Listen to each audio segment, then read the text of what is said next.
tetap mengutamakan upaya diplomasi untuk bisa membebaskan warga negara Indonesia yang disandra kelompok Abu Sayyaf di Filipina. Sementara itu, keluarga 10 ABK Brahma 12 mengkhawatirkan para sandera yang sudah disekap sejak 26 Maret.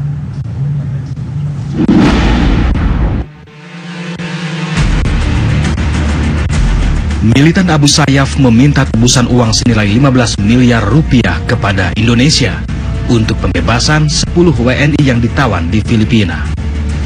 Indonesia telah menyiapkan bantuan militer dengan alutsista terdepan dan pasukan elit TNI yang sewaktu-waktu bisa digunakan dalam operasi pembebasan sandera. Namun pemerintah Filipina menolak dengan alasan konstitusi yang diatur dalam negaranya tidak memperbolehkan militer asing menggelar operasi di negaranya. Itu negara orang, nanti kan kita dimarahin orang. Begitu juga kalau itu terjadi di Indonesia, mereka juga tidak boleh kalau kita masih melarang. Kalau dia melarang, berarti dia siap mempertanggungjawabkan itu. Kan begitu ya. Waktu di Somalia, mereka sudah tidak siap. Please, masuk kita, selesai urusannya. Koordinasi antara Indonesia dan Filipina berada pada tingkat intensif jelang batas akhir penyerahan tebusan 8 April mendatang. Indonesia berharap pemerintah Filipina dapat melakukan operasi pembebasan terhadap WNI yang diduga ditawan di sekitar wilayah Provinsi Sulu, Filipina. Jelang tenggat waktu pembebasan, Indonesia mengirimkan 2 perwira komando pasukan khusus ke Filipina guna berkoordinasi dengan militer Filipina hingga operasi pelepasan sandera berakhir. Ada 2 pilihan yang akan diambil pemerintah. Pertama, menyerahkan sepenuhnya pembebasan WNI kepada militer Filipina atau pembayaran sejumlah uang tebusan kepada Abu Sayyaf. Sementara Wakil Presiden Yusuf Kala menyatakan, pemerintah Indonesia tetap mengutamakan jalan diplomasi dan memperhatikan sisi kemanusiaan dalam upaya pembebasan 10 WNI yang disandra.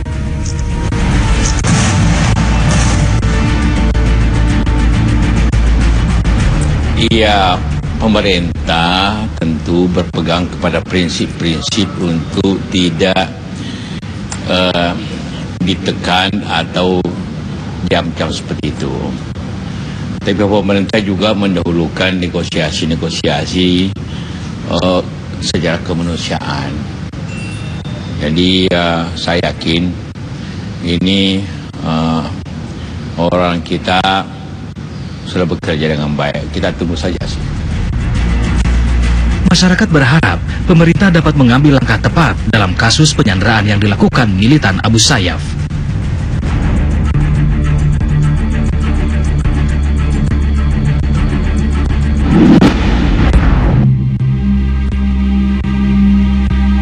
Tak kunjung dibebaskannya 10 anak buah kapal Brahma 12 yang disandra kelompok Abu Sayyaf membuat keluarga semakin khawatir.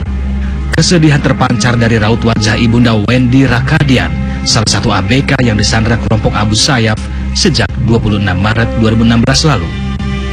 Azimar gelisah karena putranya tak kunjung dibebaskan dari penyekapan yang dilakukan kelompok Abu Sayyaf di Filipina.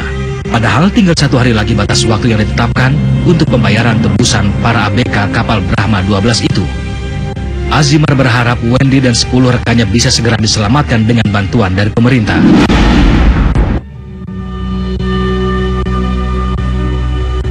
Harapan serupa juga diungkapkan ayah Bayu Oktavianto. Dalam komunikasinya dengan pihak perusahaan, ayah salah satu ABK kapal Brahma 12 mendapat kabar bahwa perusahaan terus bernegosiasi dengan kelompok Abu Sayyaf. Pihak perusahaan bahkan menyatakan bahwa tidak ada tenggat waktu pembayaran tebusan seperti yang diberitakan. Personalia tadi mengatakan kalau masalah deadline atau waktu batas akhir itu sebenarnya tidak ada, yaitu cuma katanya cuma dibesar-besarkan dari pihak berita. Yang jelas itu tidak ada sama sekali, kata Ibu personalia Patria Maritim tadi bilang gitu. Kalau Ibu tadi bilang juga kalau bisa memang secepat mungkin kita usahakan, upayakan agar ke 10 ABK cepat keluar. Sedangkan istri Alfian Elvis Rebi, Yola Lasut, juga mengkhawatirkan kondisi suaminya lantaran hingga kini belum ada kabar apapun langsung dari sang suami sejak suaminya itu disandra kelompok Abu Sayyaf. Meski demikian, pihak perusahaan Patrap Maritim lain sempat mengabarkan pada pihak keluarga bahwa Alvin dan 10 rekan ABK lainnya dalam kondisi baik. Selain itu, komunikasi juga dilakukan dari pihak Kementerian Luar Negeri yang mengabarkan bahwa proses pembebasan tengah dilakukan. Tim TV One mengabarkan.